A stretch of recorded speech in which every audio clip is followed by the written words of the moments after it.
Hey guys, welcome back. Today we're going to be taking a look at some brand new resin pieces that have come in. These are going to be the new Transkits available from Plamoz, the guys over in Hong Kong. They are two Transkits actually that we're going to take a look at today. One is for the Tamiya Monster Roadster. I'm trying to put this so you can hear me and it's not glary. There we go. This is a relatively new Tamiya kit. It came out this year. It represents the 2015 Mazda MX-5. It's a curbside kit. It is running about $28, $27, somewhere in there. The exchange rate right now being what it is, that's, the cost has creeped up a little bit. Just from the exchange rate alone. It's not like Tommy has raised the price or anything else like that. But as a curbside kit, you build it one of four different specifications in the sense of U.S., European, Japanese, and like an export version that's uh, I should say European and like a UK version. So there's right-hand drive, left-hand drive. This does come with a figure of a female driver and whatnot. The Transkit will turn this regular factory stock MX-5 into the MX-5 Club Spec, and then the other Transkit is designed for the 2010 Ford Mustang GT500 Shelby, and the parts included in the Transkit will turn the 2010 Shelby into the 2013 Shelby GT500. There's been some talk, and it's part of the question I originally had and quickly found out why.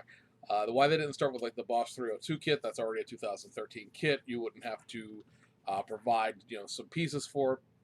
Well, the key part is, of course, that the 2013 Boss 302 doesn't have the right engine in it. The last, the Shelby GT500 in 2013 was a slightly larger displacement engine than the 2010 kit. However, externally they are identical. So starting with the 2010 kit and updating it forwards is the easiest way to go about that.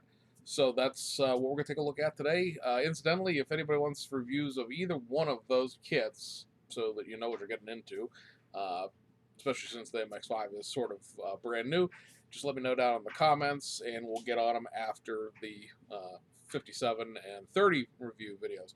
By the way, if this happens to come out into the channel before those, know that those videos are filmed, they're in editing, they're in encoding, and they'll be up shortly thereafter as well. So anyway, guys, we're going to spin the camera down and take a look at what we got.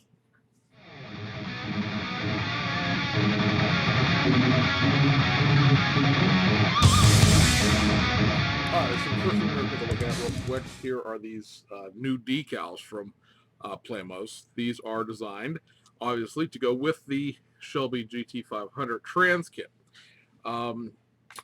They are separate, by the way. So if you are interested in a set of these decals, you do have to pony up an extra $8 for them. They only come in one color per $8. If that makes any sense, these are available through the website at plamoz.com. And that's right down there, plamoz.com. You can order everything direct, straight from Hong Kong. You don't have to go through another vendor or anything else like that. And they'll PayPal you in US dollars, and everything's happy, happy, joy, joy. But these decals are available in red, which is what I purchased. They're also available in black, white, and I believe silver, or it might be blue. I'm not sure. I'd have to have to go look. But they're available in 3 or 4 different colors, in addition to these red ones. You'll see here they also include the decals here for the 2010 version. If you just wanted to buy a set of decals to replace the Revell kit decals, which only come in silver and white, you just order the blue ones or the red ones or the black ones, and you still will be able to build the original model kit itself, not be stuck with the new 2013. The decals, guys, are on the back side of this card in here, and it's sealed inside a bag. That's sealed inside a bag, and I don't want to take it out. But they're good quality Japanese printed decals. They're not quite up to the standards of what I'd say like Studio 27 or SK decals. They have a little bit of extraneous carrier film and that sort of thing. It's not nothing major. It's not the actual kit decals, which have quite a bit of carrier film attached to them. However, they're not quite as crisp and clean as the decals you would get from Studio 27, but then again, they're $8, not $27, so there may be something there. Like I said, remember, guys, if you're going to buy one of the Transkits, you need these decals in order to do it, because obviously the 2010 rear end and the 2013 rear end are not the same in the sense of the shape of the decal and what they cover, because the back end is different on the 2013, and there are no decals, well, the striping decals. There are some decals, we'll show you in a second, but there's no decals as far as the racing stripes go that are actually included in the Transkit itself. So if you're going to get the Transkit, you got to get the decals to go along with them, or you could do a stripeless GT500, I suppose. You do get the seat decals as shown here. It's hard to see because obviously they're just numbers, but there's a Cobra head and a Recaro logo for the seats as well. And so you get a pretty robust accessory decal sheet. This doesn't come with the dashboard decals or any of the body decals. It's just the racing stripes and the interior decals. So there are, like I said, 2 Transkits. This one is the MX-5 Club for the Tamiya Miata. That's not a Miata because they don't use that name anymore. And then the other one is this, the 2013 GT500 Shelby. So we're going to start with the Tamiya one because it's a smaller one. You get a nice little square box here that it gets shipped in. Also, obviously, shipped inside of another box. This is very nice, very professional looking. You could argue for the price, it should be. So let's take a little opener on up here. I'm saying too much. And first thing you get is a set of instructions. And unlike a good deal of resin Transkits out there, or just resin kits in general that are just like, hey, here's a bunch of parts, good luck. These are actually very detailed. This down here will of course show you your parts layout with the front splitter, the rear splitter, the spoiler, the side skirts, your new front or maybe rear brakes. I have to go check, but new brakes at least on one axle here. Those are the front brakes, actually. And then you have the new wheels, the new tires, your photo etch sheet, your photo etch seat belts, which I could give or take, a little set of seat belt buckles, and then there's a small set of decals in here for the new wheel centers for the wheels, as well as some Brembo decals for the brake calipers.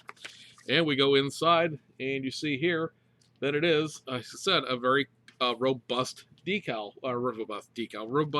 instruction sheet. It sort of mirrors the style of the Tamiya instructions itself.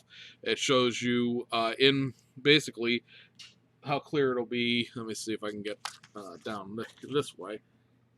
You'll see all these numbers that are in blue. These are going to be the original kit parts, and then where it's black, of course, it's obviously studying for photo etch, but all the black numbers are Transkit parts. So that way, there's really no confusion as to what's going on where. This kit comes with, like I said, we'll show you the photo etch fret in a second, but you have new photo etch for the brakes themselves, the new front brake calipers themselves, a photo etch radiator grill, the little photo etch panel for between the seats, I should say. You get the standard, you're using the standardized seats, but you can then add a little photo etch clamp to put the seatbelt through if you so desire. These are, of course, the new tires and the new wheels. And then it goes across here to the back, showing you the attachment for the front splitter, the side skirts, and the rear splitter and rear spoiler, as well as some little spats that go on the side there. You do have to shave off a little area here, a little bit of the door sill here, and the molded in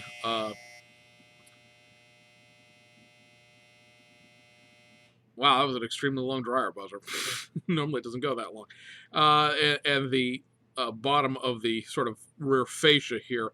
But as you see here in these smaller pictures, which maybe we need to bring up closer, let me fold this over. it does fit into, you know, they show you very detailed that the parts themselves have a back fit to them, so they're not going to be just wobbly, and they glue into already existing troughs and whatnot like that. So let's take a look at what you get in the actual box. I'm not going to take these parts out because I don't want to lose them and whatnot, but you have a set of what I believe are actually ABS plastic parts, because they are, there's two different things they're doing here. They're doing resin and they're doing ABS plastic.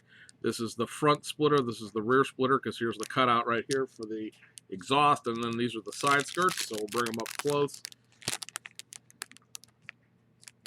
That's your front. This one right here will be your rear. And then these right here will be your side skirts. All of them still attached to sort of a little ejection sprue, if you will, from the molds. And you can see here on the back side, the side skirts have the little clamps to hold them onto the side. And there's, you know, attachment points here on the front to attach that. And then the back one has this, you know, fairly large lip on there so that it'll all stay level. I haven't actually taken these out and measured them against the kit itself, but I have measured the Mustang parts, and so I will be reasonably confident that these are not going to be too short or too skinny or anything in those, you know, any dimensional issues that you sometimes see with resin, because again, I think these are actually ABS plastic. Let's see here. You got a tiny little decal sheet, which, like I said, has these wheel centers, and they're white, so they're real hard to see. But there's two little Brembo logos right here for the brakes. This will be your photo etch fret for this kit, and they are, of course, your brakes. Like I said, the screen, the center screen that goes between the seats, are here. Seat belt, you know, material is here. Here's this little clasp if you want to actually plumb the seat belt that goes on the back of the seat. There is a logo for, actually I'm not sure what part number 11 is, so let's take a quick peek here. But you see the radiator thing is there as well. Number 11, I don't have my glasses on, my magnifying glass, but number 11, this tiny little dot here is actually a shift pattern that goes on top of the shifter. And like I said, there's the front of the radiator, and then you have US or North American style license plates, or just export license plates, and then Japanese size or style license plates. And then you have some blank backs if you want to actually use the plates that are included in the kit itself, or some other aftermarket ones. And then these, like I said, these little things down here look like handles, or the little spats that go on the back fender. So there's that. There's also these, and I'm not going to show them twice because they're the exact same part twice, because these are also, this photo etch fret and these buckles are also in the, what am I trying to say? In the GT500 kit as well. So they have a texture to them. I mean, you could paint them and have them look somewhat fabric-y. I know it looks like, whoa, it's doing all sorts of weird things to my camera, but there's a texture to them. And then these are just sort of some very generic-looking seatbelt buckles that you know, you can put on your seats to sort of connect the seatbelts to the seat. Buckle them if you want to. It's easy for me to say. And then there's a couple more parts here. One of my brakes is broken loose, but you have an ABS piece here. This is the rear spoiler, and then these are the new front brakes.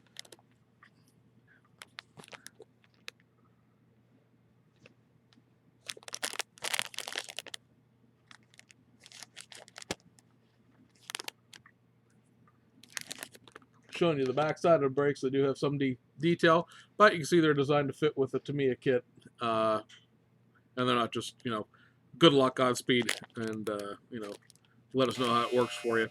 Overall, the parts are pretty cleanly cast. I don't see any bubbles or anything else like that. I mean, they're going to need cleaned up, and especially since this one came off in transit. But overall, I mean, there's no bubbles, there's no sink marks, there's no real major issues with the resin, at least in that piece. These right here will be your new wheels that you get with the kit. Very, very delicate looking. These are, of course, also cast in resin. They have the cast in the back. They have the male pins for fitting the Tamiya kit. If you're going to put these, you decide you like these, and you're going to put them on something else, well, good luck with that. You're going to have, of course, convert it over to the female side for if you're going to try to, put these onto an Aoshima kit or a Fujimi kit, or these will, of course, should fit a Hasegawa kit, because Hasegawa uses the male pin attachment way too. And you see here, you have a couple of little, burrs and whatnot to clean up from where it came off the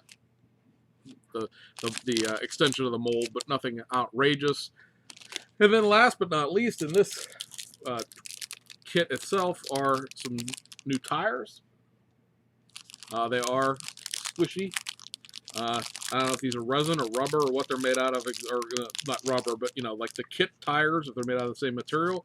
They have an excellent tread detail. Maybe probably be rough while I took them out, but I don't want to cut this bag open and start losing in pieces. There you go.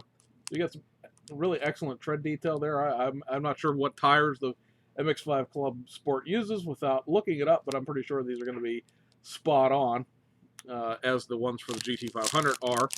And again, you have little sidewall divots here where it came out of the mold, but a little cleanup with a sanding stick like you would just filing the seam out of a tire. We'll clean that up, and then, obviously mount them to the inside, as there is perfectly clean sidewall faces on the other side. So not a major issue there. So we'll take a break, and we'll be right back in a second with the GT500.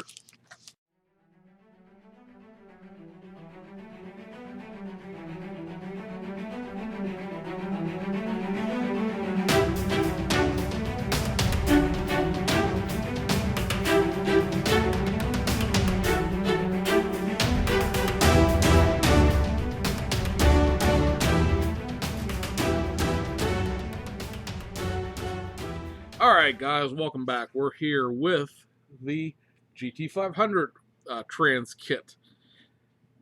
This, of course, comes with the same sort of style instruction sheet as the other one. This will show you your parts layout. It's many more parts to this than there are to the Miata, which, of course, is the reason it costs more.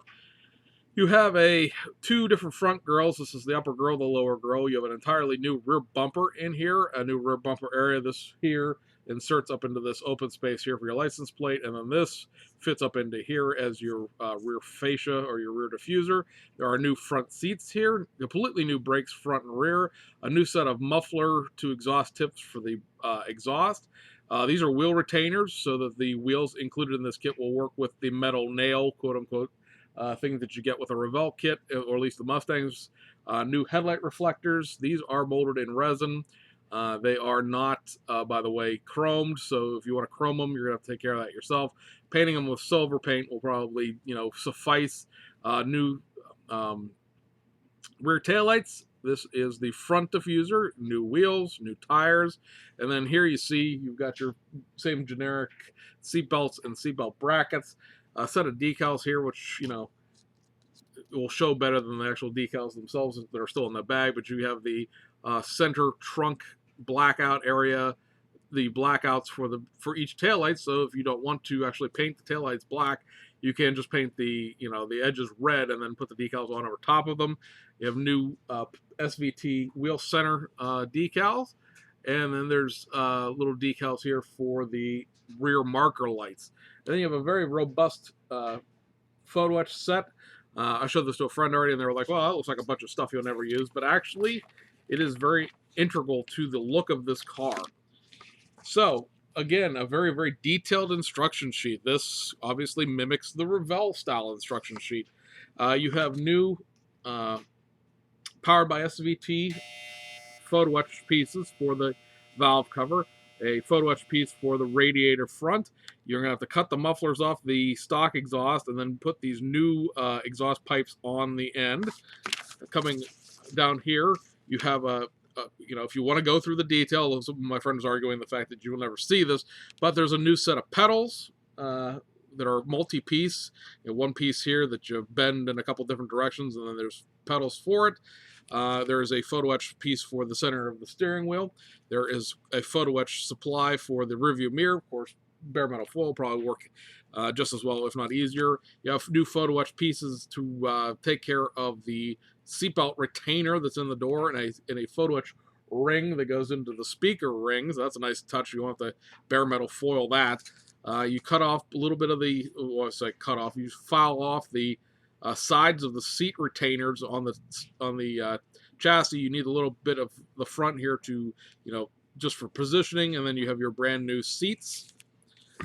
Your new tires, which are unidirectional. Make sure you mount them in the right direction. New wheels, and here's your retainers with the metal pins that come with the kit so that they'll fit into the existing chassis itself. You get these 4 pieces of photo etch up here, which make the bottom of the radiator, which is a very important part because there is no real grill to this real car. If you look at the pictures of the real car front end, you'll notice that both the front I should say the front ends, but both of the front grills are completely open. They don't have any mesh. So including this is very important if you're building this Transkit, or else the bottom of the car is not going to look quite right. You see as you assemble the wheels here, there are photo etch little sheets for the new brakes. Of course, new brakes, they'll show you here which way to mount them, based on these bolts here, which way to mount the Brembo logos. There's only 2. They're for the front brakes. The back brakes have little teeny-weeny calipers, so they don't have decals on them. And then you come around here to the back side where we're finishing up the body. This will show you attaching the new bumper to the kit with the new resin pieces that go with it, the clear resin lenses, the little photo etch spat that goes on the outside here, and that really is on the real car. The new headlight lenses. You do have to cut out the grille openings in the kit supplied front bumper. This is, again, because of the fact that this is all molded shut in the actual Revell kit. You have to cut these parts out to fit in the new grille openings, and then, of course, this showing attaching the bottom diffuser. There are photo etched pieces for the mirror faces if you choose to go that way, and then there's a photo etched little cobra that goes on the front grille, and then down here you have the bottom, which shows you there's 2 different ways you can do the Shelby logo. There's a sort of a photo etch mask. People who build race cars will be familiar with the photo etch mask that you would just tape on and then spray paint over or airbrush over, and then they include each individual letter if you want to spell it out yourself and do it that way. There's, of course, a new photo etch gas cap, and then they're saying, I mean, this is really one of these things that's really truly up to you. You can file off the old windshield wipers, and then they include a 3-piece, actually I should say a 4-piece windshield wiper, which may be actually a little bit easier to deal with than a traditional photo etch wiper set, because photo etch wiper sets tend to be a thing you have to bend at a bunch of odd angles, and with this being multiple pieces, they may fit a little bit better. You have new cobras for the side here, and then you have this very, very important, because this is very, very visible on the real car when you look through the front of it, a multi-piece oil cooler that actually, there's a piece of, they show wires here, that they do give you a piece of metal wire so that you can bend it all together here. This sort of just goes off into nowhere because you won't be able to see it once it goes off the side of the grill and behind the headlights. But this is, what's it, 1, 2, 3, 4, 5 pieces, 6 pieces. It has some nice depth to it. Really looks like a real cooler as far as all the cooling grates, and then you have to cut off this little area here on the front of the kit body in order for this to fit in there.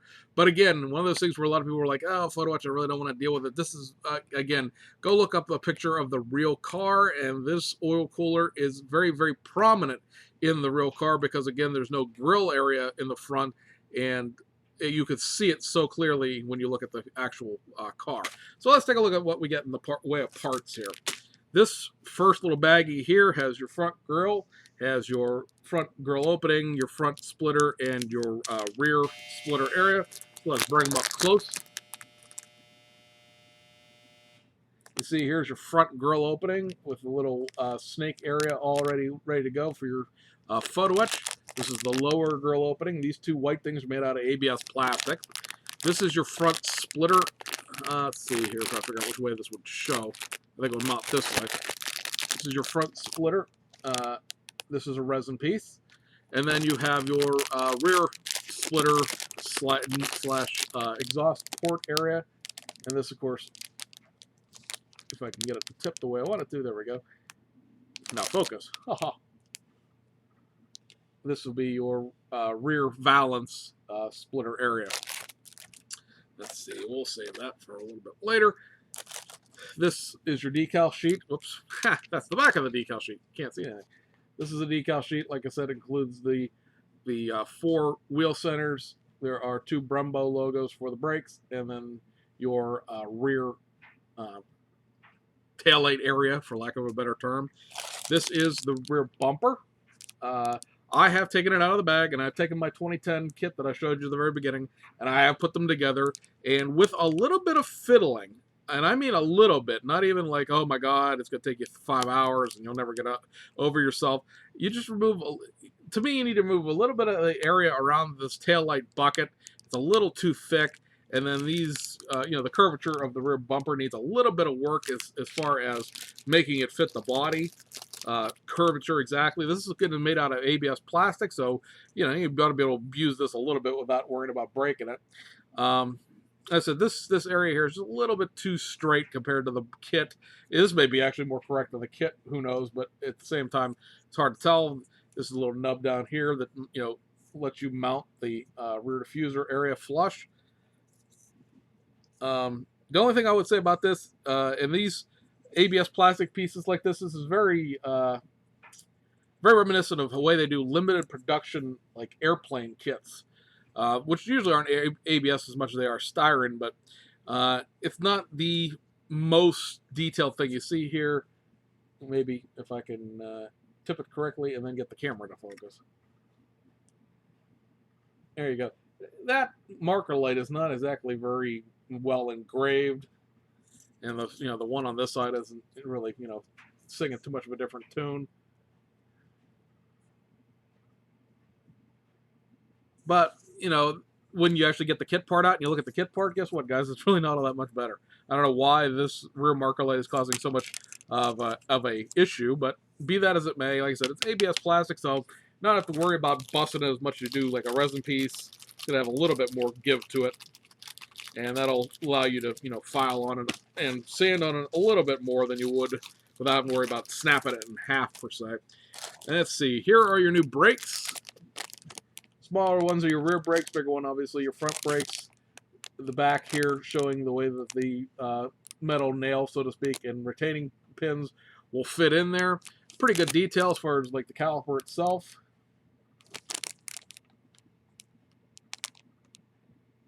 I haven't compared these to the kit brakes per se to see if they're bigger, smaller, or whatnot, but these are pretty nice. I like them.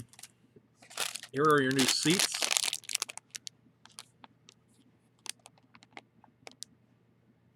New Recaro buckets that came in the 2013 car. Very well detailed, one-piece seats. Obviously, since these are resin cast, they don't have a seam that you have to fill, but you do get the little ejector seats on the back there, so you can fold them forward to let your dog out of the back seat, because you really aren't putting much else in the back seat of a Mustang, let's be honest. And other than cleaning up the bottom here, where the attach the mold around the front of the seat, nothing much major here. Nothing major at all here as far as getting these seats cleaned up. This right here, this multi-piece baggie, has your wheel retainers. It has your clear resin, I believe, or this might be ABS plastic. I'm not sure. It doesn't specify which it is as far as it just says clear. But there's some new taillights there, and then these right here are, of course, your new headlight buckets. Now, you could arguably probably steal the ones out of the 2013 Boss 302 kit if you're not happy with these. Although I don't know if the ones in the Boss 302 kit are chromed either, because they're black in the 302 instead of being a chrome reflector. I really should stop that dryer, shouldn't I? But be that as it may, these look really nice. They have a nice, nice engraving. I don't know how close I can get these inside the bag to still show. Come on, snap. There we go. Very, very, they're very intricately detailed inside there. You can see there's, reflectors for the turn signal itself in this little, oops, in here. So very well done. Again, these parts in there, I'm not going to mention them again. These parts here in cast and resin are your rear area where the license plate would go, and then your new exhaust. So basically, you cut them off. You cut these mounting tabs off, plug the exhaust that comes with the kit into those holes, and then you have the new quad exhaust that comes in the 2013, and they've got some nice drilled depth to them, not flashed over, not solid, got depth. Hey, anybody who's watched Inside Out knows this joke. They're not lacking depth, so these are really nice. Be nice to see kits manufactured in that fashion. And then really at this point, let me see. Oh, one thing I guess I should mention. Here's your metal rod. Not for your axles, but, oops. Let me put it here so you can see this. Little piece of wire here for your oil cooler, so that's included with that. And yes, there's a nice little inside to the box, like a little tray. Very, very professional looking. I don't think I've ever seen anybody package anything quite that as well. These are your new resin wheels for the 2013 GT500. These are, I've looked at pictures of the real car, and these are almost perfectly identical. I'm sure if we sat here and we poked at them long enough, we could find problems with them as far as, you know, they're not quite exactly right. But these are some of the best wheels I've seen cast in resin as far as matching to exactly the 1/1 wheels. I don't know if these were 3D scanned or how they were done, but they're really well done. And you know, there are, we'll show you in a second. You have the decals where you have photo etched little centers you can put in these for the SVT logos, and paint these black with, you know, chrome the hub, or chrome or silver or titanium, probably more likely, the lug nuts, and you're all set to go. These are gorgeous wheels. And then you of course have 4 tires. Much like the other tires, there are you know, ejector pin, quote unquote, these where these tires came out of the mold. They are made out of soft resin, so they're squishy. There are no sidewall details, but that's not something I'm really particularly paying attention to, because you know, the kit's not going to have any, so I'm not really worried about the fact that the resin ones don't have any either. And then these have some really nice tread pattern. Now that looks weird, I'll grant you that, but again, these are the exact copy of the wheels that are the tires rather that come on the 2013 Shelby GT500. So there you go. I'm thrilled. You know, it's one thing to see sort of pictures online of, hey, you get some tires. Okay, I get some tires. But these are prototypically correct tires. Excellent. And then you'll notice we didn't mention it yet, but here's your photo etch fret for the Shelby GT500. A bigger fret than the Mazda, obviously, because there's way more stuff going on here. So let's start up here. You have your, of course, your brake calipers, or your brake rotors, rather, calipers, wow. Your brake rotors, no detail to them. They're just as flat as the actual resin pieces, but, you know, they'll give a little bit of depth to the brakes themselves, especially if you would, you know, do, you know, a little bit of weathering to this to get it to, you know, have a little bit of depth to it. This is the new gas cap, and then this is the center cap for your, basically, it's going to show all that much better or not. But this tiny little thing here is the center cap for your steering wheel. These 4 tiny little center caps here are for your wheels. They have little itty bitty SVTs in them. Paint them black and then go back over them with maybe some thinner of the color of your choice, or just sort of lightly buff them to get the nickel to come back through from the actual photo etch itself.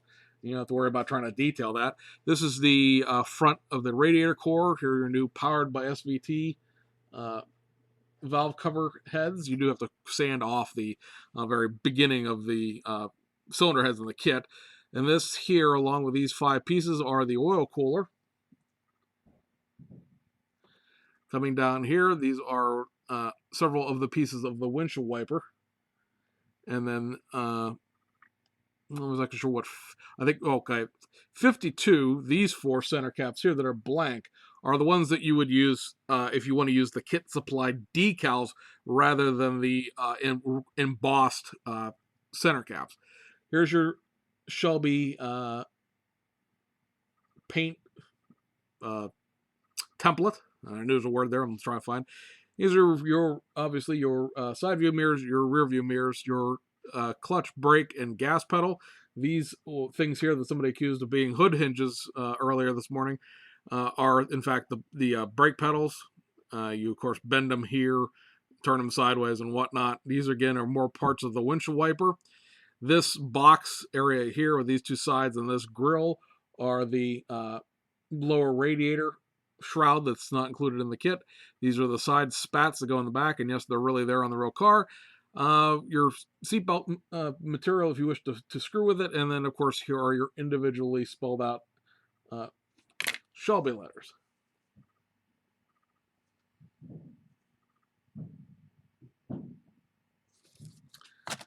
Okay, guys, so that's a look at the 2 brand new Transkits from Plamoz. Very exciting time to be alive in the hobby, as it were, as these are some very, very accurate Transkits to the subject matter at hand. And I realize the subject matter at hand is not going to tickle everybody's fancy. Not everybody's sitting around going, "Hoo boy, wish I had a 2013 GT500 Shelby," and the Mazda Miata Club Spec thing as a whole. Like me, you're really going to be really into Japanese cars kind of deal. The other thing I think might scare some people when they look at it is the price of these Transkits. Like we mentioned, the decals are $8, which is a pretty good deal for a set of decals. The Mazda MX-5 Transkit is, I'm trying to get this to show up without the glare, but there shan't be any of that. There we go. The Mazda MX-5 Transkit is $42. And, you know, if you really sit there and look at it, what are you getting for your $42? It's a set of tires, a set of wheels, some brakes, and a couple other odds and ends. You could argue, I don't know. I bought this mainly because I like the new MX-5, and I thought it'd be fun to have this. And I'm not upset about the purchase by any stretch of the imagination. I'm quite happy with what I got. There we go. Quite happy with what I got in the sense of the contents. Although I just don't know how many other people are going to, you know, here in the United States anyway, are really going to be into this Transkit. It does make a very unique and very specific MX-5 variant that probably not a lot of people have seen. They will be exporting these to the United States, so it's not a question of like, oh, well, you know, it's a Japanese only thing. It's not. Now, the Shelby GT500 Transkit, here's where the price sticker shock comes in. This is $62. Yes, I didn't stutter. I said $62. So with this Transkit and the decals being $8 and the cost of shipping and another base kit in case you don't want to give up building a 2010 Shelby GT500, which is going to cost you whatever it's going to cost you. I know I can get it from my local wholesale guy for like $18, but it's probably going to cost you more unless you can find it at a Hobbies or a Hobby Lobby or a Michael's. You know, you're buying into this Transkit for $100 with the base kit and the shipping. Everything to me was like $122. Do I feel it's worth it? I am not a resin guy by any stretch of the imagination. If you watched this channel for the last almost 2 years, you know that no resin has entered this building other than oh,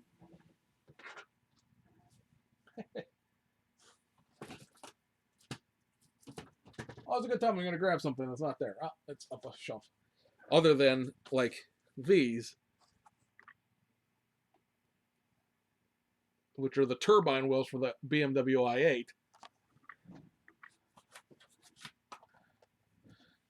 And the Weissach wheels for the BMW 918. I don't even know if I actually ever showed these when they came in, but these are obviously Plamoz as well.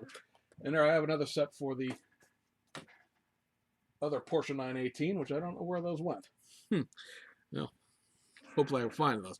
But at any rate, I don't do resin. I'm not a big resin guy. I took a flyer on these Transkits because I like the subject matter.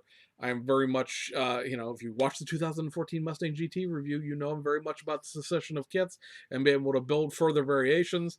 And the Mustang really, really tickled my fancy, and the Miata sort of came along for the ride because why not? I think it's worth it. I think the resin is great. I think the ABS plastic is great. I think the fact that there's ABS plastic in the first place is great. Now, that does explain a little bit of why the cost is the way it is, because obviously, in order to cast plastic, you have to have an actual mold rather than having sort of the clay mold, if you will, of the resin parts. Um, I'm okay with the price, but that's me. Is it worth it to you? Do you need $100 GT500? Love to hear your thoughts in the comment section on these. And later on this fall, probably they're saying late third, early fourth quarter, they're going to be doing a trans kit for the 2009 Challenger to turn it into a 2013 Hellcat SRT8 Challenger. And they're going to be doing a trans kit for the 2010 Camaro SS to turn it into a 2014, excuse me, Chevrolet Camaro Z28, which, combined with the existing, SS kit and the 2013 ZL1 of your choice, because there obviously is the AMT Showroom Replicas one, and there's the Revell, 60-part pre-painted or undecorated version, because there is an undecorated version of that kit. And there's a 2011 RSSS convertible in the Showroom Replicas line from round 2 as well. And of course, this coming July, maybe we'll see, you get the 2016 Camaro out of round 2. You'll be able to build a very large plethora of Camaro kits in the fall, in the winter, that spans all of the new body styles. So that's very exciting as well. Anyway, guys, I hope you enjoyed the little video we did here. I know it's almost as long as every other video. There is no such thing as a quick video here. You ought to know by now to go get yourself something to drink and use the bathroom before you sit down. But anyway, that'll probably really be all the resin we see coming through the door here until the summer, until the fall, rather. Anyway, see you guys on the other side.